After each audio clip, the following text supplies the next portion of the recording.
Bienvenue dans ce nouveau numéro de PAF. Et si vous voulez gagner de l'argent, eh ben faites des paris. Faites des paris sur les sujets que nous allons aborder dans cette émission. Et je serai vous, je parierai sur le coronavirus. Parce que tout le monde en parle, il n'y a pas de raison qu'on ne le fasse pas nous non plus. Et pour en parler, Anne-Charlène Bézina-Duclerc, comment ça va? Bien. Bien, vous n'êtes pas... Je suis en bonne santé. Pas. Non. Non, voilà, non. on va d'abord demander un bulletin de santé à chacun d'entre nous. Jean-Baptiste Duclerc, j'ai vu, non, vous n'êtes pas mouché, vous êtes non, pas... à part plus personne ne me dit bonjour, voilà, je sais pas s'il faut. Oui, alors, sinon... voilà. Stéphane Monson, bonjour. Bonjour Patrice, pas de bise. Hein. Pas de bise. Non, c'est frustrant. On se serre plus la main. On s'aime plus. On ne s'aime plus. Oui. Non, mais c'est un des problèmes. D'ailleurs, c'est un des problèmes de cette maladie, c'est qu'on n'aime plus l'autre. Hein. Voilà. On se méfie de l'autre. Jean-Charles Lajoie. Bonjour. Ça va? Très bien, très bien. Alors, je n'ai pas dit que vous êtes maître de conférence de droit public et de sciences politiques. Pareil.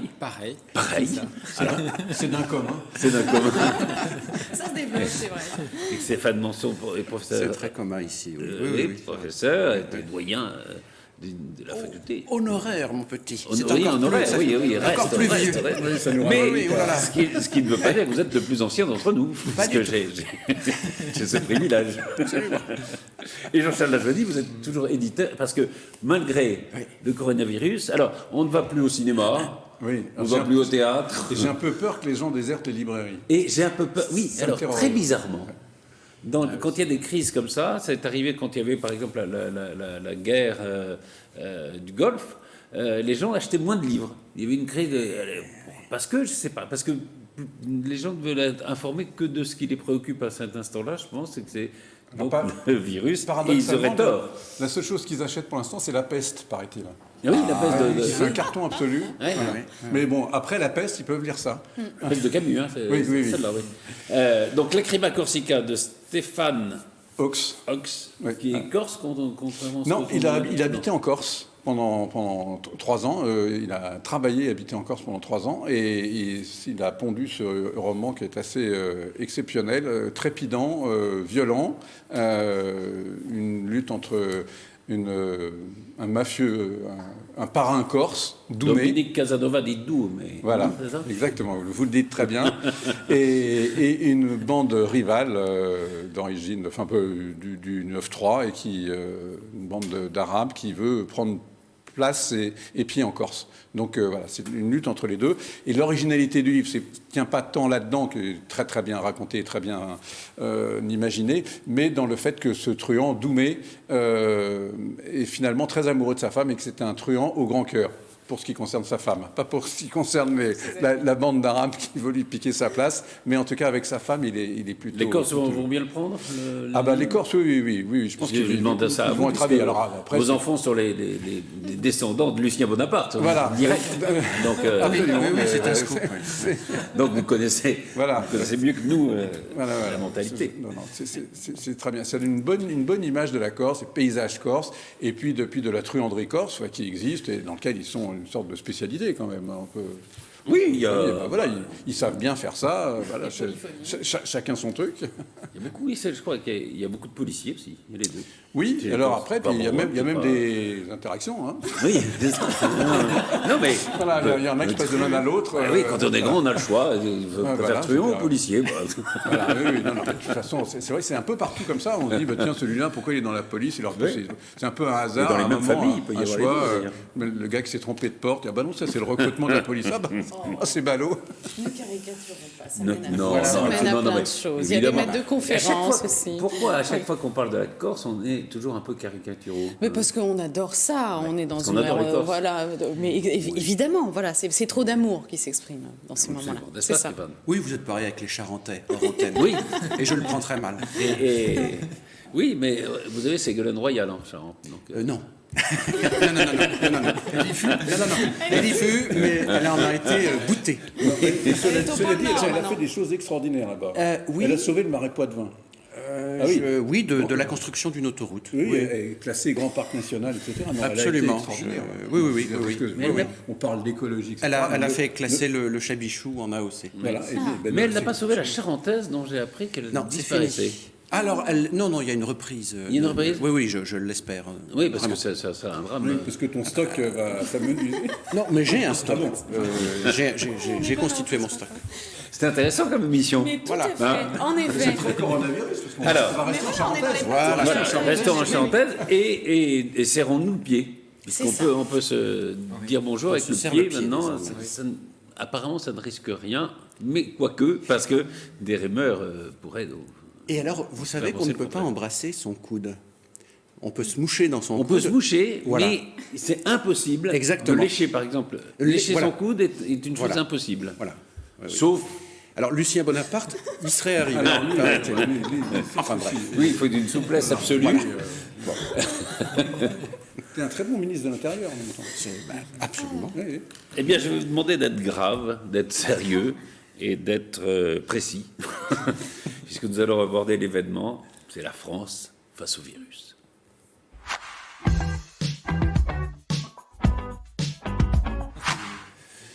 Peut-être que nous sommes, c'est François-Olivier Gisbert qui dit ça, dans une époque de collapsologie, c'est-à-dire on croit à la fin du monde, c'est pour ça que nous sommes très détendus. Mais citez Roger Giquel. Que Oui, tous les Roger spectateurs Giquel, connaissent. il faut faire un plan sur moi là. Voilà. La France a peur. Oh, c'était exactement ça. Hein, c'était ça C'était au moment de l'affaire Patrick Henry. Il faut Exactement. rappeler, hein, c'était vous donc l'avez. un autre Là, virus. Là, c'était. vous le tenez. Je le tenais bien. Ah oui, oui. Mais Même plus. figurez-vous, je peux vous raconter une histoire. Parce qu'on est honnête à dire n'importe quoi dans cette émission. Donc, Une petite blagounette. une petite- pas une blagounette, mais un jour j'étais à Radio France et quelqu'un arrive dans mon dos et il fait « Oh Roger !» Et c'était sa cousine ou sa belle-sœur, je sais pas, qui m'avait confondu avec Roger Giquel. Vous voyez que je le tiens, je le tiens dans la voix, mais je le tiens physiquement. Ah oui. Vous ne précisez pas à quelle époque c'est. Et alors j'étais beaucoup plus jeune que lui, non mais ça m'avait vexé, parce que j'avais quand même 30 ans de moins que lui, quoi, à peu près, non, ou 20 ans, enfin, je sais pas. Et mais je vais le refaire. La France a peur. Et c'était l'époque, puisqu'on en est au souvenir de vieux combattants. Et alors, c'était l'époque où le 20h commençait par un éditorial. Le journal de 20h, c'est-à-dire qu'il durait à peu près de 3-4 minutes d'édito, quoi. Hein, c'était qu'on ne ferait plus aujourd'hui. On vous dit il faut aller beaucoup plus vite. C'est ce quoi qu'on est en train de l'éditorial faire. du PAF d'aujourd'hui, alors, Patrice? Alors, il n'y a pas Finalement. d'éditorial parce que nous allons directement à l'événement, Ah, on comme débat vous l'avez directement, vu. D'accord, voilà. Bon. Nous abordons le sujet. Nous abordons le Oui, sujet. c'est ça. Euh, Oui, et grave. Et grave. Alors c'est vrai que j'ai vu une statistique à peu près 80% des informations qui sont diffusées aujourd'hui ont trait au coronavirus. Ce qui est assez amusant parce qu'on ne sait pas grand-chose au fond. Enfin, si on sait des choses, on ne sait pas des choses, je ne sais pas. Bah, je sais pas, enfin, en tout Il cas... y a des rumeurs, il y a de tout, enfin L'opinion tout se publique mélange. a l'air de tout savoir, surtout sur les réseaux sociaux. Tout le monde a l'air absolument expert. Les Tous gens sont là devenus pour médecins. dire Tous le devenus gouvernement a tort, le gouvernement Voilà. a dû faire ça avant, alors, il devrait faire ça après. Nicolas Dupont-Aignan qui met le masque à l'envers dit voilà, il n'y a pas assez de masques, mais si on le met à l'endroit, c'est quand même mieux, non? Enfin, et condamne l'amateurisme, je crois, du pouvoir. Oui, toujours avec une très grande classe. Toujours avec... Oui, c'est ça. N'affolons surtout pas les gens. Non, et c'est ça qui est terrible, je crois, avec les médias, avec peut-être certains politiques, c'est qu'on a l'impression qu'il y a une crise de nerfs, un affolement général de la population. Quelqu'un disait, si on faisait le compte chaque fois des morts de grippe, à chaque fois qu'il y avait un mort, si on faisait un flash, mais on n'arrêterait pas. Comment Oui, mais alors, on c'est- explique c'est- ça alors? C'est un tout petit peu différent parce que la grippe, tout le monde sort cet argument en disant la grippe fait entre 5 et 7 000 morts par an en France. Mais en fait, c'est pas tout à fait vrai parce que la grippe directement fait 500 morts par an. Et après, les autres, Oui, c'est des gens qui morts, sont déjà c'est des gens atteints. qui développent Absolument, des pathologies ouais. parce qu'ils ont été affaiblis par la grippe. C'est complètement différent. Le coronavirus, lui, c'est directement la maladie qui déclenche la mort. Voilà. Mais bon, c'est pas pour ça qu'il faut non plus paniquer. Donc, c'est peut-être une façon de régler le problème des retraites de façon définitive. Oui. Donc, Mais est-ce qu'il n'y a pas quand même, derrière tout ça, le pouvoir se protège là-dessus, une sorte de principe de précaution, de principe de prévention, on dit, de plus en plus fort, qui fait que tout pouvoir a peur d'être attaqué si jamais il n'avait pas pris les mesures qui sont nécessaires. Et donc, on prend des précautions absolument incroyables, non? Il y a certainement de cela. On a vu la gestion de la canicule en juin de cette année où on a reporté les épreuves du brevet. Donc oui, je crois que... parce qu'il m'a un mauvais souvenir. En effet, je crois qu'on attend beaucoup de choses du gouvernement maintenant, qu'il nous protège de quelque chose que lui-même ne maîtrise pas forcément. Et du coup, ça donne forcément des actions positives assez paradoxales parce qu'au fond, on ne sait pas bien ce qu'on peut attendre de nos gouvernants dans ces moments-là. Eux-mêmes ne sont pas forcément tous médecins. Donc je crois que c'est assez difficile de savoir comment il faudrait réagir. D'un état à l'autre, d'ailleurs, la gestion n'est pas du tout la même. Mais moi, j'ai l'impression que ce virus, il a du succès parce qu'il a un petit peu tous les instruments du polar, quoi. Il vient de l'étranger, on ne sait pas comment il évolue, on a le sentiment d'heure après heure, il y a une espèce de feuilleton autour de cela. Donc c'est pour ça qu'il nous angoisse. Justement. Voilà, peut-être. D'après ce que disent les scientifiques. Il n'a pas muté encore. Il ne mute pas. Donc, c'est qui est plutôt, une fois qu'on le sait, mais ça pourrait venir. Non, mais c'est-à-dire qu'on demande, c'est vrai qu'on demande aux chercheurs des avis définitifs sur des choses qu'ils découvrent, donc c'est un peu compliqué. Ce qui est curieux aussi, c'est le côté, pour répondre à votre question, je pense qu'on est dans une société où on n'accepte plus le moindre risque, donc on veut absolument que tout soit verrouillé, validé. Il faut que le gouvernement protège tout le monde, nous dise comment il faut se laver les mains, comment il faut ce qu'il faut faire, etc. Donc il y a un côté infantile dans la population qui est absolument terrible. Tu as dit, c'est pas mal, on se lave plus. Ça va probablement enrayer les prochaines épidémies de gastro-entérite si les gens apprennent à se laver les mains. Ça, c'est plutôt positif, quoi. Moi, je crois que c'est positif qu'ils fassent toutes ces mesures de prévention et que les gens soient bien informés. Mais ce que je trouve dommage, mais ça, c'est pas une griffe que je ferais à l'endroit du gouvernement, c'est plutôt au niveau des médias qui, justement, nous expliquent pas, en fait, les raisons pour lesquelles... Alors, on comprend bien le fait de se laver les mains, ce genre de choses. Mais par exemple, j'ai en mémoire ces pauvres commerçants qui étaient à la Rungis le matin, qui s'étaient réunis sur le marché et on leur dit en quelques minutes qu'il faut remballer, il faut rentrer chez eux, alors que c'est une qui était dans l'Oise, alors qu'ensuite chacun pouvait aller au supermarché pour aller faire. Oui, le supermarché. Donc il y a parfois des mesures comme ça qu'on ne comprend pas, ou alors la mesure des si plus de 5000 il faut pas, mais alors après on comprend pas au niveau des transports en commun. Donc moi il y a certainement une cohérence dans tout ça, mais il faudrait qu'on puisse expliquer en fait pourquoi ceci dans un cas et pourquoi pas ceci dans l'autre. Et c'est ça qui alimente un petit peu la psychose. Qui expliquait, oui, c'est totalement idiot, mais entre 1999 et 5001, c'est à peu près les mêmes risques. Mais il faut bien une limite. Alors voilà, donc ils ont choisi 5000, mais c'est un peu au hasard, quoi. Pour nos amphis, c'est pile bien. 5000, au-delà, il y a du monde, mais à 5000, on les contient, les étudiants. Vous avez 5000, non? Dans un amphithéâtre de 5000 places, c'est un stade. Oui, c'est un stade. Oui. Mais les matchs de foot, par exemple, ne sont pas tous interdits, par exemple. Mais on refuse du monde. Enfin, en France. Et par exemple, hier, il a eu la victoire de Saint-Étienne en demi-finale de Coupe de France. Et je crois qu'il y avait les Verts. Mais bien sûr. Et il y a 30 000 personnes qui sont précipitées après sur le terrain, entourant l'un des joueurs, notamment. Là, il y a un petit risque. Un petit risque pour lui. Non, c'est vrai. Le salon du livre a été annulé. Le salon du livre est annulé. Ça, c'est pas. Parce qu'on peut aborder aussi les conséquences économiques, parce que ça, c'est plus grave. Oui, ça c'est vraiment quand même un énorme. Pour les éditeurs comme vous, c'est un gros manque à gagner, parce que c'est un moment de rencontre quand même avec beaucoup de gens qui viennent de toute la France et qui ne passent seulement de Paris, qui viennent de l'étranger, qui découvrent les maisons d'édition, qui découvrent les auteurs qui venaient dédicacer, voilà. Donc ça c'est effectivement. Et quand on dit que c'est annulé, ça veut dire que ce n'est pas reporté. C'est reporté à 2021, donc à l'année prochaine. Oui, d'accord. Donc c'est vraiment annulé. C'est vraiment annulé. Donc ça c'est un peu très gênant parce qu'on peut imaginer que beaucoup de salons aussi vont s'arrêter. Non, oui, on peut craindre aussi une crise économique, des conséquences économiques très fortes. Certains opérateurs économiques, c'est déjà le cas. Oui, absolument. La bourse aussi qui chute. Mais nous, on va vendre moins de livres. La bourse, les avions, la perte pour les avions, pour les transports aériens est énorme. Et au fond... Mais c'est ça le fil rouge du gouvernement, finalement. C'est-à-dire qu'on nous interdit d'aller au théâtre, enfin, on nous interdit, je prends des grands mots, mais on nous désincite un petit peu d'aller vers des regroupements, donc les gens sortent moins, etc.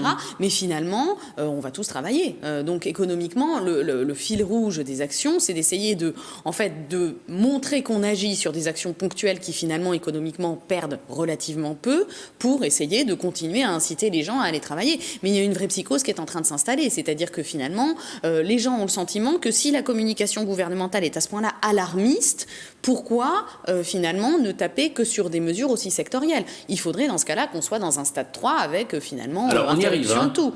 On y arrive. Là, oui, c'est ça. On y arrive, mais économiquement, stade 1, là, stade ça va 2, être quand là, même on va relativement arriver lourd. dans Oui. les 2 ou 3 jours qui viennent au stade 3, évidemment. On voit Je pense l'Italie, que par pour exemple, aller qui prend travailler, des ça- mesures très radicales, beaucoup plus radicales que les nôtres, dont la fermeture des universités. Alors dont que vous- dont vous l'Italie est rêvez la un peu, mère mais- des universités européennes. Oui. C'est ça, c'est triste. Là, Voilà.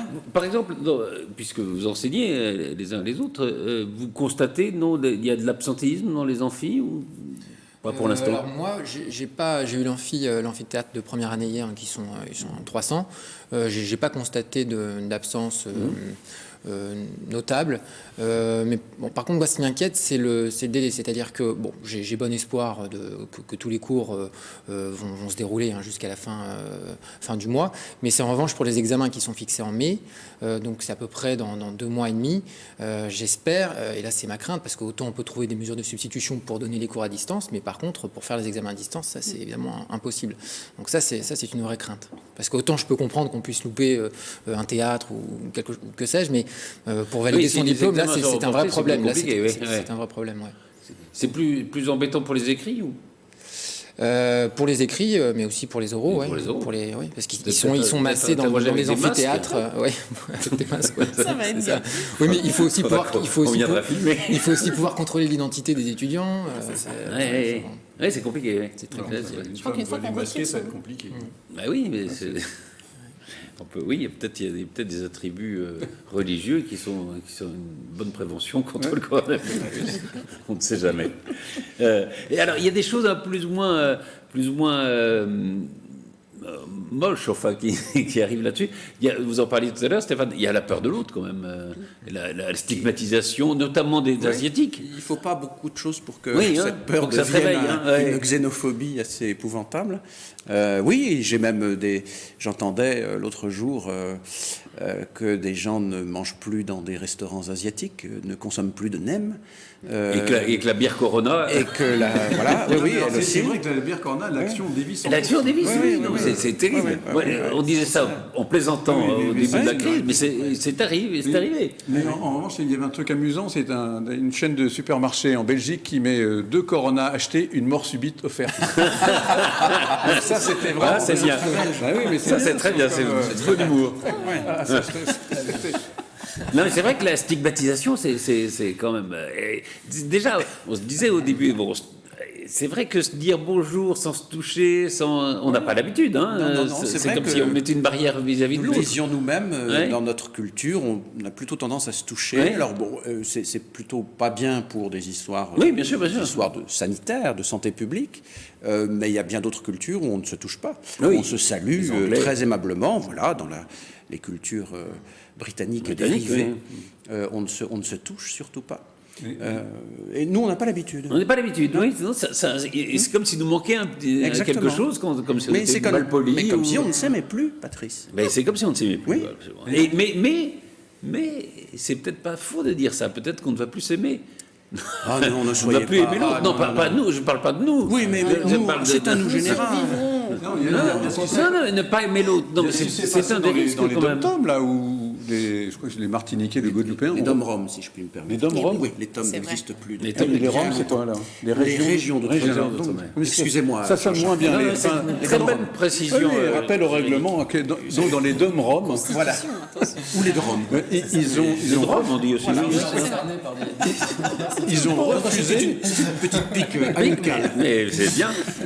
ils ont refusé l'accès à des Italiens quand même. Ouais. Mais avec violence, oui. Oui. Mais les Français commencent à être ostracisés. Je crois que c'est Israël qui a Israël a hier fermé, oui, fermé, absolument, en oui, effet. Et ça, c'est l'avantage dans l'inconvénient, c'est que comme le virus se fiche des nationalités, finalement, on va se rendre Oui. compte qu'en fait, on va refuser tout le monde. Oui, Qu'ils viennent, ce serait quoi. bien. Voilà. Alors C'est justement, assez cocasse, pardon, c'est les Chinois qui ont inventé le virus et le virus leur revient et maintenant ils refusent que les Français, que les gens qui viennent de France réimportent le virus chez eux. cela dit, ils sont en train de le vaincre chez eux, donc ça se comprend. Oui, il nous faudrait une bonne dictature. dictature. Au fond. Mais ça c'est une chose. Et puis il y a aussi l'idéologie qui est arrivée là-dessus sur la mondialisation. On a entendu des politiques, mais comment on ne ferme pas les frontières et en même temps, alors c'est assez amusant parce qu'il y a des gens qui disent la mondialisation, non, c'est pas elle qui a apporté le virus, mais c'est peut-être elle qui va nous sauver, puisque les médecins dans le monde entier collaborent et vont peut-être trouver, ou le vaccin, ou la façon de soigner le virus et la maladie. Mais c'est vrai, ça laisse une impression d'extrême proximité. On est tous dans le village planétaire. Oui. Et cette proximité, on en a encore plus conscience dans ce genre de situation, je trouve. Et ce qui est très intéressant aussi, je trouve que ça montre aussi notre dépendance vis-à-vis de la Chine. Et économiquement, sur beaucoup de produits, notamment des médicaments, on s'aperçoit que quasiment plus aucun médicament n'est fabriqué en Europe, et que là, on est là en train de dire, comment on va faire ? Sont fabriqués en Chine. Voilà, donc je pense que ça peut peut-être provoquer un certain rééquilibrage, une relocalisation qui sera pas Le ministre de l'économie, donc le maire a commencé à dire, il n'y a aucune raison qu'on fabrique 75% des principes actifs des médicaments en Chine, on doit pouvoir le faire nous-mêmes. Oui, voilà. Donc, même si... Mais c'est bien qu'il y ait finalement cette prise de conscience sur la dépendance que crée cette mondialisation. Néanmoins, après, je pense qu'il ne faut pas en arriver à jeter le bébé avec l'eau du bain. Ce qui est un petit peu en train de se passer à l'heure actuelle, c'est qu'on nous a beaucoup incité. On a dit que notre jeunesse était enfin européenne, globe-trotter. On a eu des vols à moins de 20 € pour montrer à quel point le monde était un petit village. Et finalement, aujourd'hui, on nous dit, oh là là, mon Dieu, on n'a pas vu les risques de tout cela. C'est profondément choisi, économiquement, culturellement, depuis des années. Donc voilà, ne retirons pas tout ce qu'on a tiré comme vertu de cela, tout en se rendant compte que finalement, il y a quand même des excès qui, là, mériteraient d'être contrôlés. Mais ça fait des années que certains partis politiques le disent et que certains politiques ne s'en rendent même plus compte. Économiquement, on a une dépendance qui est absolue. Donc, il y a peut-être un moment où il faudra réfléchir là-dessus. Et si c'est ce moment-là, pourquoi pas ? Et la croissance qui peut venir de la Chine, il pourrait y avoir une décroissance qui vient aussi de la Chine aujourd'hui. mais il y a un petit effet positif, c'est la pollution qui baisse considérablement. Oui. Donc là, il y a une photo qui est saisissante. Parce qu'il y a moins de voitures, moins d'usines, moins de voitures. Il y a une photo prise par la NASA de la Chine avant et pendant le coronavirus, mais la tâche de pollution, le nuage de pollution a quasiment disparu. L'activité cesse, la pollution disparaît. On va peut-être expérimenter la décroissance. Ah oui, enfin... Économiquement, on y réfléchit depuis des années. Je me souviens, c'était oui, bien sûr. Les indicateurs de décroissance, pourquoi pas, finalement. Est-ce que, je vais vous demander ça très sérieusement, de répondre rapidement, est-ce que vous pensez que c'est la fin du monde ? C'est la fin d'un monde. Non, mais non, on s'en fout. Tout va bien. Faut arrêter. Stéphane ? Sûrement pas. On a survécu aux gilets jaunes, on pourra survivre au coronavirus. Non, je dis ça parce qu'il y a vous savez, notamment sur les réseaux sociaux, il y a tellement de rumeurs, tellement de bêtises qui se disent. Les collapsologues, et pardonnez-moi, j'ai beaucoup aimé aussi les platistes. Ah oui. Oui, ça n'est pas dans votre ordre du jour, Patrice, mais les platistes, c'est ceux qui croient qui entendent démontrer que la Terre est plate. La Terre est plate, il y a celui qui s'est tué. Absolument, c'était le leader des platistes. Le leader des platistes. Lui, il pensait que la Terre était ovale, mais enfin bon. Ah bon ? Oui, c'est un peu une scission. Ah oui, il y a des courants, il y a des chapelles. Oui, c'est vrai que mauvaise période pour les platistes. Ah oui. Bon, on a fait. Évidemment, on peut en discuter pendant des heures et des heures. Et de toute façon, comme la situation évolue d'heure en heure et de jour en jour, donc ce qu'on a dit aujourd'hui sera sans doute peut-être faux demain, je ne sais pas, on verra bien. Nous-mêmes peut-être ne serons plus là pour le dire. Il faut juste adresser un petit message à tous les gens qui font des stocks dans les magasins. Ah oui, il y a ça aussi, comme comportement. Que le riz, ça vient de Chine et que les pâtes, ça vient d'Italie. Donc c'est pas la meilleure façon de se soigner du coronavirus. Et alors j'ai lu... Parce que ça passe dans les pâtes, J'ai lu, et j'en parlais aux étudiants l'autre soir, que les stocks d'huile aussi avaient été pillés dans certaines grandes surfaces. Donc c'est un cocktail assez détonnant. Je sais, il faut mettre une goutte d'huile quand vous faites vos pâtes. Ça ne sert à rien. Mais, alors Hervétis, qui est le père... On va en discuter. C'est la science. J'allais ça ne sert strictement à rien. Ça ne sert strictement à rien. Arrêtez. Mais culturellement... sur les drômes. Non, parce que, attendez. Mais sur les... Non, Stéphane. Sur le coronavirus... C'est le premier assaisonnement. moi je trouve que c'est important de mettre Non, de sur le l'huile, du coronavirus, poivre, on peut du avoir des sel. doutes, Ah, mais si. sur l'huile, on est sûr. Oui, mais ça assaisonne, ça L'huile dans donne les déjà un vêtements goût. dont acte, et c'est un universitaire qui vous le dit, mais culturellement. Ah, culturellement, on peut. Oui, Bon, mais c'est mieux de le mettre après. Si vous l'huile. êtes des croyances. Non, non. Mais tout cela pour dire que les stocks d'huile diminuent d'heure en heure. Et ça, je m'interroge. Voilà, les gens vont être reclus chez eux, à ouvrir leurs conserves et faire cuire leurs pâtes et boire de l'huile.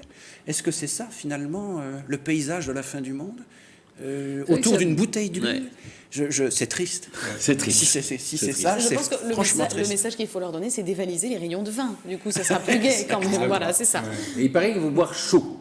Alors, Parce du que vin le chaud, virus, avec le un virus, petit peu de cannelle et Vous clou de êtes à girofle, c'est 28 parfait, degrés, ça. donc voilà, buvez du thé, buvez Voilà. du vin chaud. Du vin chaud, exactement. De l'huile bouillante. De l'huile Ou du chaude. bouillon. Un chaud avec un. Alors, parce qu'on était à la pâte avec l'huile, avec un peu de cannelle, hein, c'est ça? Ah oui, moi j'aime bien un peu de cannelle, clou de girofle, voire même un peu de Objection, vous savez poivre. qu'Hervétis a démontré que la cannelle n'était d'aucune utilité. Non, mais Hervétis a montré qu'il ne fallait pas mettre de moutarde dans la mayonnaise, sinon ça ne s'appelle pas une mayonnaise. Mais bon, Oui, bah écoutez, ce Hervétis, vous allez nous l'amener. Vous allez nous Et puis, présenter. arrêtez. Voilà. formidable. Ah, c'est non, d'abord, absolument. c'est le frère de, Je sais, oui, oui, oui. de votre consoeur, D'Isabelle Tissin. Baltis, qui est aussi élu, je crois, de Versailles. Et c'est un très grand scientifique. Absolument, ouais. vous avez raison. C'est le père de. Comment on appelle ça? De la La cuisine moléculaire. De la cuisine cuisine moléculaire. moléculaire. Ouais. La Ou biochimie, la gastronomie. Je sais pas si on dit la gastronomie ou la cuisine moléculaire. Mais je crois que c'est la cuisine moléculaire. Je crois que c'est la... Enfin bref. Eh bien, Sans transition. sans Alors, transition, la France a peur, donc. la France a peur. Donc, oui, la France a peur. Vous voulez que je le refasse une fois? Ah oui, Ah oui. La France a peur. Ah, mieux en il est mieux. parfait. Je tiens de mieux en mieux. J'ai failli quitter le plateau. Et alors, On a peur à force. est-ce que la France a peur du 49.3? Ah, c'est la polémique, on va en parler dans un instant. C'est la polémique, évidemment, de la semaine.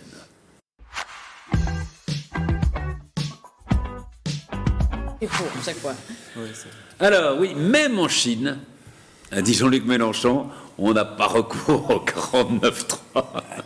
Le jour où on aura Et c'est vrai que. un parlement Non, en mais Chine, ça il y a sera un truc de. Lui, il ose tout. Il y a un truc de communication. D'abord, qu'on le reconnaît. d'abord, il faudrait lire l'article 49 alinéa 3. Si on, hein, quand vous faites des cours de droit constitutionnel, vous dites plutôt ça, je suppose. Mais oui, on est très fâchés. Et alors, par le 49.3. 49.3, on dégaine le 49 de tous les journaux. On dit, on dégaine. On a l'impression qu'il y a un type avec une Kalachnikov.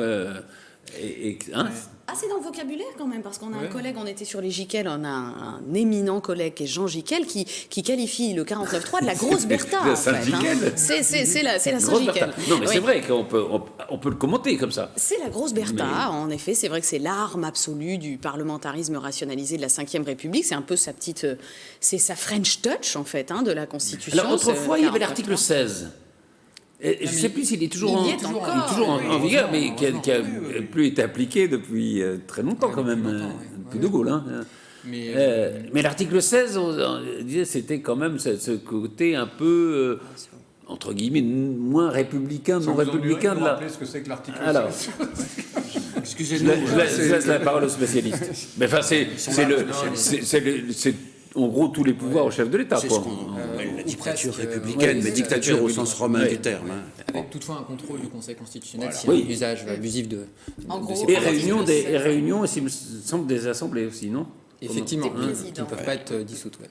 Mais enfin, c'était l'article 16, autrefois, c'était l'article qui a été remplacé, il me semble, par le 49.3 Non, aujourd'hui. ça n'a aucune Non, ah, c'est pas du tout la même. Pardon. Non, dans l'imaginaire, de Oui, mais justement, ce qui est c'est républicain, pas complètement républicain. erroné. Oui, c'est complètement C'est erroné. dans le discours politique. Oui. Alors, c'est peut-être de bonne guerre, mais enfin, ça n'a rien à voir. Ça n'a rien à voir du tout. Non, mais dans l'imaginaire comme ça et dans l'utilisation. Enfin, La ligne 3 de l'article 49, il a été utilisé 80 fois. oui, je 88 fois.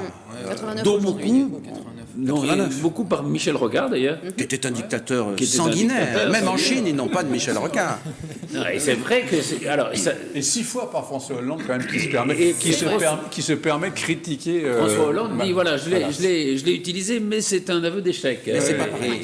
Et alors il faut alors oui, il a ce raisonnement extraordinaire. Alors on peut l'utiliser, mais pas pour les retraites. Ah, Voilà. d'accord.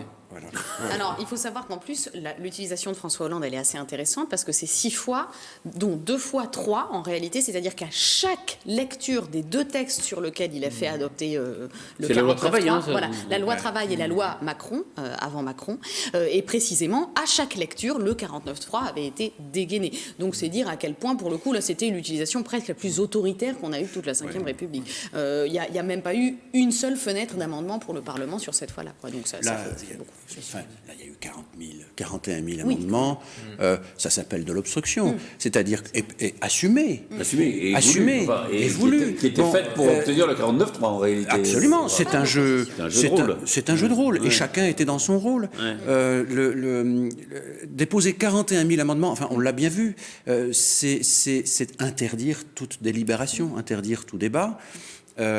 Au moins, l'une des vertus de l'alinéa 3 de l'article 49, c'est au moins de permettre un débat. Alors, il est ce qu'il est, c'est un débat qui est court, un débat qui porte sur la question de la responsabilité politique du gouvernement, donc qui se termine par une vocation plus générale, mais au moins, l'alinéa 3 de l'article 49 permet de réinstaurer un débat là où, c'était le cas dans cette hypothèse, là où le débat est impossible. Bon. Je suis d'accord, je trouve que l'obstruction n'est pas de l'opposition. Il faut qu'on arrête de nous dire ça médiatiquement. C'est vrai qu'on est bien placé pour le savoir. Quand on s'oppose, on construit, en tout cas dans le droit constitutionnel, c'est même une exigence dans certains régimes, on ne peut pas considérer que vouloir empêcher comme ça un gouvernement d'avancer, c'est s'opposer. Ça n'est pas ça l'opposition. On délibère, on discute. Mais il n'y a pas... Pardon, non, allez-y. Non, parce qu'il y a vraiment cet argument antidémocratique, l'assimilation avec l'article 16, mais c'est un argument, enfin c'est une arme absolument démocratique puisque ça permet d'engager la responsabilité du gouvernement donc, qui prend ses risques. Alors bien sûr, effectivement, lorsqu'on a la majorité ne va pas renverser son gouvernement, mais enfin c'est quand même une responsabilité qui est prise par le gouvernement. Donc ça, il ne faut pas l'oublier. Et puis il y a un deuxième point aussi, c'est qu'il y a une révision de la Constitution en 2008, et ça on l'oublie parce qu'on cite souvent Michel Rocard, il l'a utilisé 28 fois, je crois, et depuis 2008, on ne peut plus l'utiliser que 2 fois. Donc par session, j'entends, par session parlementaire. Donc les hypothèses d'utilisation de cette arme sont extrêmement restreintes aujourd'hui. On ne peut plus en faire l'usage qu'en faisaient nos gouvernants avant. Probablement. Alors, il va y avoir la navette, ça va passer au Sénat, ça va revenir à l'Assemblée. Alors là, probablement, on peut réutiliser le 49.3 au retour. C'est l'utilisation Hollande, justement. C'est ce qu'il a fait à chaque lecture. Et là, mais non, sur le mais même c'est probablement ce qui va se passer politiquement. Hein. Sauf si et là, ça on a le droit. Hein. Oui. Et on sera dans la même session. Et sur le même texte. On sera dans la même session, oui. Ouais. Et donc, il n'y aura plus de possibilité de c'est pour un texte. ensuite. C'est pour un texte. Ouais. Sachant qu'en revanche, mais effectivement, on ne peut pas l'utiliser devant le Sénat puisqu'on ne peut pas. N'existe pas. Et c'est pour le ça Sénat aussi ne peut que pas renverser le gouvernement. Ne peut pas l'utiliser sur le texte de loi organique, qui risque quand même de l'empêtrer un peu, mais. Un texte, il a grillé sa cartouche. C'est le projet de loi ordinaire, donc le projet de loi organique ne pourrait pas être concerné par le 49. Effectivement, il y a 2 volets dans la réforme des retraites, une loi ordinaire et une loi organique, effectivement. Et si c'est retoqué par le Conseil constitutionnel, qu'est-ce qui se passe ? Ça, c'est après le vote de C'est la après le vote. Donc, de toute façon, a priori... Donc, retoqué, c'est-à-dire les dispositions frappées de censure ne pourront pas entrer en vigueur. Ne pourront pas entrer en vigueur, d'accord. Mais il n'y a pas... Il me semblait qu'il y avait une procédure nouvelle qui permettait d'accélérer les débats. Elle n'est pas nouvelle, elle existe depuis 5 ans. C'est une procédure accélérée, effectivement, qui existe depuis longtemps. Et pourquoi ça n'a pas été utilisé ? Elle est actionnée. Elle est en vigueur pour ce texte. Elle est en vigueur pour ce texte, d'accord. Ça réduit le nombre de navettes. Tous les moyens ont été utilisés, effectivement, pour faire que les choses aillent rapidement. Ouais. D'accord. Donc, selon vous, ce n'est pas un déni de démocratie, selon Jean-Charles ? Absolument pas. Non, je suis tout à fait Pour y être l'avis. contre, En fait, non, je veux dire, on vote, non, mais c'est tout à fait démocratique. Je veux dire, après, c'est des gens qui ont voté pour d'autres députés. Enfin, je veux dire, pourtant, les députés, la représentation nationale s'exprime. C'est très bien, en fait, tout à fait logique. En réalité, il faut préciser, il y a deux cas dans lesquels c'est utilisé. Le premier, c'est quand, en effet, le gouvernement juge qu'il y a une obstruction de la part de l'opposition. Et le deuxième cas, c'est quand on a, ce qui était le cas de Rocard, quand on a une majorité relativement faible et pour éviter qu'une motion de censure soit votée contre le gouvernement, pour ressouder un peu la majorité. Un tout petit mot peut-être sur un point qui me semble un peu discutable, c'est pas tant l'usage du 49.3 qui me paraissait un peu attendu de toute façon, mais c'est peut-être la communication gouvernementale ce samedi midi, alors qu'on est censé se réunir pour le coronavirus, absolument. Oui, un là, peu dans l'ombre, hop, là c'est vraiment, Oui. on a vraiment dégainé ce 49.3 pour la première fois, parce que normalement c'est quelque chose d'un peu attendu, d'un peu délibéré. Oui, il y a un conseil des ministres qui se réunit peut là-dessus. choisir. Voilà. Et il faut rappeler que le Premier ministre peut choisir son moment. Ni avec les virus, sinon c'est la fin. Non, mais c'est vrai que généralement... Non, mais elle a raison de Oui. préciser que généralement, quand il va y avoir l'utilisation du 49.3, il y a une réunion du Il y a un conseil des conseil ministres où on dédié. annonce que... voilà, oui. Et là, c'est vrai que l'annonce avait été faite, que c'était un conseil spécial extraordinaire pour sur le coronavirus. virus. Petit souci de communication là-dessus quand même. Bon, voilà. Et alors, donc, le César de la mauvaise foi est attribué à Jean-Luc Mélenchon. Notamment. Et à François Hollande. Notamment. Mais oui, c'est un jeu, chacun est dans son rôle. Oui, absolument. Et c'est finalement très bien Non, comme ça. Chacun savait comment ça allait Mais, se finir. mais là, il y a une surenchère dans les mots. Enfin, voilà, il y avait tagué sur la fac hier ou avant-hier, le 49.3 tue. Rien que ça. Oui, on a vu quelqu'un bâillonné comme ça avec le 49.3. Comme ça. Bâillonné encore, c'est pas, voilà. C'est pas un décès. Non. Mais enfin, jusqu'à preuve du contraire, le 49.3 n'a tué personne. On n'a toujours jamais personne. Alors, je parlais de César parce que c'est peut-être le débat de la semaine. Je ne sais pas si vous avez assisté à cette soirée assez surréaliste. Au fond, Assisté, non, mais enfin, on en a vu des extraits, Regardez. on en a entendu parler, voilà. Bon, on en parle, c'est le débat de la semaine.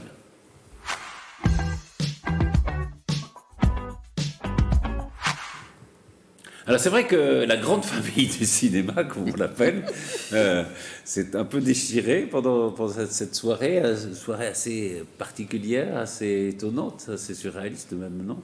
Ah, oui, ben, il y a à mon sens, la grande perdante de cette cérémonie, c'est Florence Foresti, qui était quand même jusqu'à cette date plutôt une humoriste drôle, enfin, mais qui là fait un discours totalement grotesque. Cela dit, il y a deux étapes, c'est-à-dire que le lendemain et le surlendemain, tout le monde l'a trouvé formidable. Oui. Et puis après, 2 jours plus tard, ça a commencé. Puis après, on a révélé même son cachet. Enfin, etc. Oui, 130 000 euros, on comprend que oui, parce que sinon, si vraiment, Ça, je pense que c'est Canal qui était un peu furieux qu'elle ait abandonné la cérémonie en bien sûr, fin qui a fait de fuiter cérémonie, qui a fait fuiter le montant du cachet. Mais c'est vrai que c'est quand même pas très cohérent, et même de la part d'Adèle Haenel qui s'en va. Enfin, je veux dire, ces postures sont tout à fait désagréables. Si Florence Foresti n'avait pas envie de côtoyer les gens qui ont voté pour Polanski, etc., si tout ça la dégoûte, pourquoi est-ce qu'elle a pris ces 130 000 euros pour faire son sketch? C'est assez courageux en même temps, de sa part. Il n'y a aucun courage là-dedans, je veux dire, si, quand même. attaquer quelqu'un qui Admettons ne que peut c'était pas pas répondre. facile, ce n'est pas un rôle facile quand même. Eh ben oui, mais c'est-à-dire, il aurait fallu peut-être plus de talent, plus d'intelligence, plus de recul, et là ça a été vraiment C'était assez drôle, quand même, non le degré. Oh bah oui, traiter Polanski de nain, l'appeler Hachoum, enfin je veux dire, je vois pas du tout ce que ça a de drôle. Franchement, c'était un peu la limite de... C'était une clarté de mépris et un peu non, même d'arrogance. Je trouve qu'elle n'était pas dans l'équilibre qui était attendu, parce que le courage, c'était de venir, et c'est un courage qui a été pris, mais c'est vrai que la prestation donne à croire que l'attitude était pas forcément la bonne, en tout cas. Et puis tous ces gens hurler avec la meute, avec les loups, enfin je trouve ça totalement répugnant, et en revanche je tire mon chapeau à des comédiens absolument extraordinaires qui sont Jean Dujardin et Lambert Wilson qui défend Polanski sans défendre le Polanski le violeur, mais défend la personnalité de Polanski, le cinéaste Polanski. Personne, je crois, ne défend Polanski le Non, violeur. mais c'est ce que je précise quand même, et que de la part de Lambert Wilson, c'est extrêmement courageux parce que ça va à l'inverse de l'opinion publique, et qu'il sort un film où il joue De Gaulle la même semaine, et il prend le risque quand même de se mettre à dos une partie de la population, et il ose aller contre vents et marées. C'est pareil pour Fanny Ardant qui a fait un texte magnifique. Oui. Et là, on est quand même bien dans l'intelligence, dans le courage, etc. Alors que Virginie Despentes et Florence Foresti, on est dans le degré zéro. Parce que vous parlez de Wilson, vous parlez des acteurs qui ont défendu Polanski. Est-ce qu'il n'y a pas une fracture générationnelle? Moi, j'ai l'impression qu'il y a vraiment ça. C'est-à-dire que tous les gens d'à peu près 50 ans considèrent que Polanski, c'est d'abord un grand réalisateur, et tous les gens de 30 ans considèrent que c'est d'abord un violeur. Polanski, c'est d'abord un type qui est présumé innocent. C'est un principe fondamental. Et donc, la personne qui agit en flagrant délit, elle est présumée innocente. Bon, là, c'était même pas le cas, il n'y a pas de flagrant délit, etc. Donc, le débat, de mon point de vue, doit se concentrer uniquement là-dessus. Nul n'a à se substituer à a la justice qui est seule légitime pour condamner Oui, une encore personne. faut-il qu'il n'y ait pas de prescription. Oui. Et petite réserve dans le sens où il a Le déjà droit été est ainsi condamné fait. aux États-Unis. Oui, c'est justement, bien. c'est Il a déjà là-dessus été condamné. Moi, parce j'ai qu'il lu- il est toujours pas. J'ai lu, bon. il a fait que 42 jours de prison et c'est insuffisant. Et c'était des kidams, enfin des gens qui disaient cela. Mais de quel droit de quel droit s'érige-t-on soi-même en petit procureur au petit pied, puisqu'on se saluait avec les pieds tout à l'heure, pour considérer qu'un tel n'a pas fait assez de prison, etc. Nous n'avons pas à nous substituer à l'autorité judiciaire.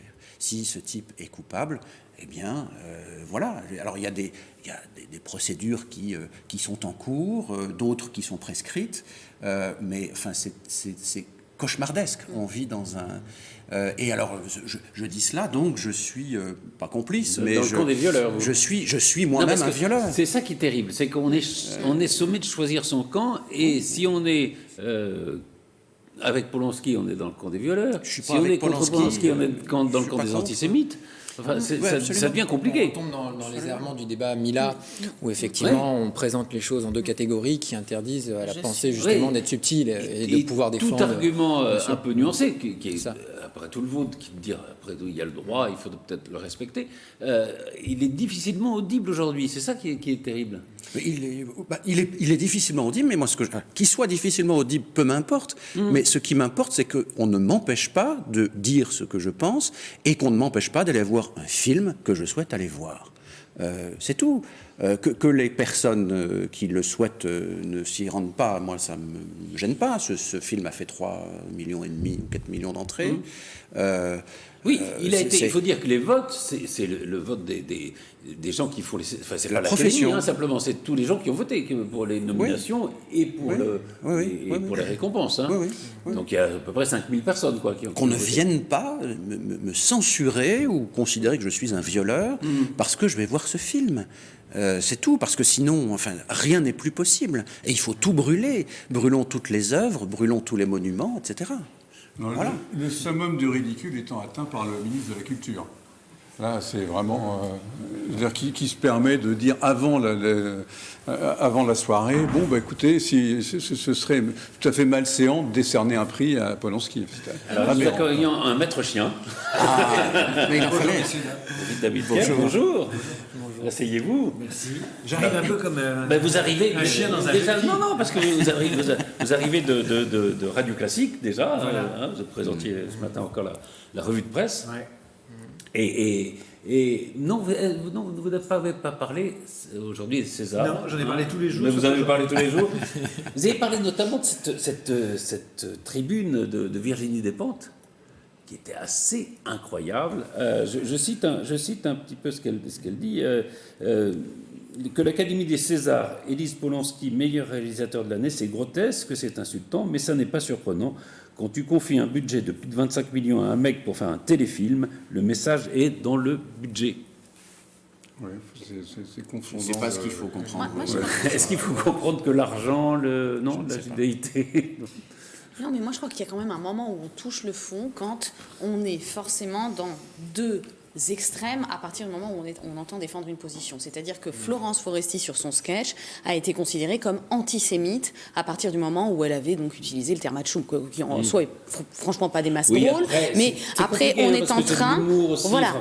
on est en train de toucher vraiment le fond, je pense, parce que du coup, chacun condamne l'autre de faire partie d'un camp qui sont quand même des termes très graves, des termes qui correspondent, et là je te rejoins complètement, à des qualifications juridiques qui nécessitent des condamnations, qui nécessitent quand même d'approfondir et de réfléchir sur le fond. Et soit on est pour, et dans ce cadre-là, en fait, quelque part, on fait partie du côté des violeurs, soit on est contre. Dans ce cas-là, on dit antisémite. On est vraiment en train d'extrémiser un débat violeurs ou public. antisémites. Et ce qui est quand C'est même pas très facile. grave. Ils ne quittent pas à la salle comme Adèle Haenel, Voilà. mais du coup aussi coupable de rester. Enfin, Et le préalable à tout ça, c'est que si finalement Roman Polanski a pu faire ses films, c'est que déjà au préalable, il n'est pas en prison, ou il n'aurait pas pu le réaliser. Donc peut-être que le vrai problème est là, c'est-à-dire sur le fait de réfléchir comment en France maintenant on peut faire évoluer, comme Adèle Haenel l'avait très correctement dit, la culture pour que finalement les femmes soient entendues et que ce nouveau siècle soit celui de la libération de la parole et peut-être d'un nouveau droit pénal, pourquoi pas. Mais dans ce cadre-là, à l'heure actuelle, il a pu réaliser ce film qui existe, qui est un bon film sur lequel on n'a pas besoin de stigmatiser toute la nouvelle vague qui est censée arriver. Le principe même de la nouveauté, c'est d'avoir pas de rétroactivité dans le temps. Il y a quand même un vrai problème de temps. La prescription, elle est censée apaiser les esprits, justement, pour dire ce que le droit n'a pas pu régler au moment où c'était possible de le régler, eh bien, il faut arrêter d'en parler. Donc il y a peut-être un moment où maintenant, il faut qu'on réfléchisse à ce qu'on veut pour l'avenir, en restant un peu apaisé sur ce qui s'est passé n'est dans pas le une passé. société très drôle. Non, vraiment pas. Je reviens une minute sur ce que vous disiez. Ouais, Par ouais. le problème de génération. Ouais. C'est-à-dire que je pense que vous parlez crois qu'il y a un problème des gens de 30 ans. générationnel. Le vrai problème, c'est que les gens de 30 ans n'ont jamais vu un film de Polanski. C'est surtout ça le truc. C'est pour ça qu'ils ne Donc, considèrent pas forcément. voilà, que donc c'est un très pour eux, bon c'est pas un réalisateur, cinéaste, mais c'est juste du fait divers. Quoi. Donc, David Kerr, alors vous êtes évidemment, vous lisez toute la presse, donc vous savez tout sur tout, mais vous êtes œuvre d'objectivité quand vous. Pas toujours. Non, pas toujours. Bah non, Est-ce que vous avez une position là-dessus, par exemple? Des observations déjà, j'ai trouvé étonnant finalement d'avoir obtenu l'absence de Polanski, parce Ouais. que tout a été Oui. fait pour qu'il Pour qu'il vienne soit pas, pas. les campagnes, l'intimidation, la passion avant la cérémonie, et en fait il a été omniprésent. Donc c'est assez curieux déjà. Oui, c'est vrai. On est dans une forme en parlez que de lui. d'irrationalité. On fait tout pour qu'il vienne pas. On prie le ciel pour qu'il n'ait pas de prix. Il a 12 nominations et on en parle pendant toute la soirée, tout en disant mais c'est scandaleux de le primer. Donc faudrait savoir ce qu'on veut. Est-ce qu'on veut qu'il soit là, même virtuellement, ou est-ce qu'on veut qu'il ne soit pas là? La deuxième chose, c'est que c'est une soirée ratée. Mais globalement, les soirées des Césars sont ratées. Et c'est celle qui a fait le plus d'audience, du coup. Oui, d'accord. Parce que tout le monde attendait un peu. Ça a fait de l'audience pour voir à quel point Oui, ça à serait quel point ça serait raté, oui. À quel point Ouais, ça mais tout serait le monde se raté. dit, il va peut-être se passer quelque chose, quoi. Et en fait, pourquoi c'est raté? Parce que les comédiens font du cinéma. C'est-à-dire qu'ils jouent aux comédiens engagés. C'est-à-dire qu'il faut qu'ils arrivent sur la scène avec la densité de gens qui pensent et qui ont un point de vue politique. Et je ne suis pas sûr que la distribution des prix soit le lieu de la prise de parole politique, parce que quand c'était pas Polanski, c'était insulter le ministre de la Culture. Quand c'était pas insulter le ministre de la Culture, c'était lever le poing au nom des intermittents du spectacle. Quand c'était pas les intermittents du spectacle, c'était rebelote les femmes, etc. Donc l'utilisation des Césars comme tribune, c'est connu depuis toujours.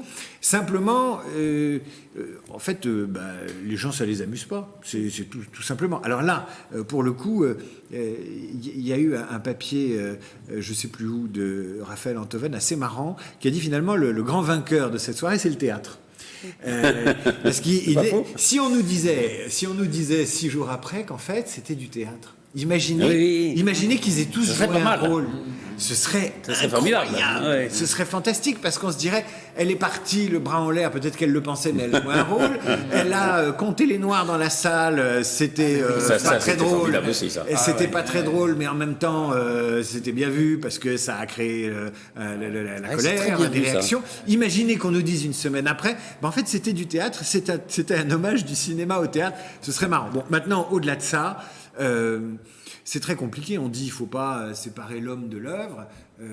Très bien, mais enfin, c'est difficile de séparer l'homme de l'œuvre quand vous êtes censé récompenser l'homme sur scène. On peut pas. Il paraît qu'Adèle Haenel a dit il y a quelques années que son écrivain préféré c'était Céline. Eh ben alors c'est son droit. Non, mais donc elle sépare bien l'œuvre de l'art. Oui, mais Céline, Oui. son cas est réglé depuis longtemps. Enfin, Céline, le temps a passé. En plus, Oui, c'est son droit tout à fait. En plus, si vous non, voulez, mais l'idée de dire moi je lis pas Céline parce que je me bouche le nez est un truc de la nouvelle génération. C'est pour ça que je dis qu'il me semble qu'il y a une fracture générationnelle. Bien sûr qu'il y a une fracture générationnelle, parce que pour les gens de ma génération, en plus, moi je m'appelle David Abiker, donc je suis un grand dadais de s'en mêler, pour paraphraser Sarkozy, quand il disait je suis un petit Français de s'en mêler. Ils en ont rien à foutre, les gens de notre génération. Moi, ça a été un bouquin que j'ai lu à 18 ans. À aucun moment, je me suis dit je vais pas le lire parce qu'il était antisémite. Je savais que c'était un mec compliqué, et j'ai lu Le Voyage au bout de la nuit à pieds joints.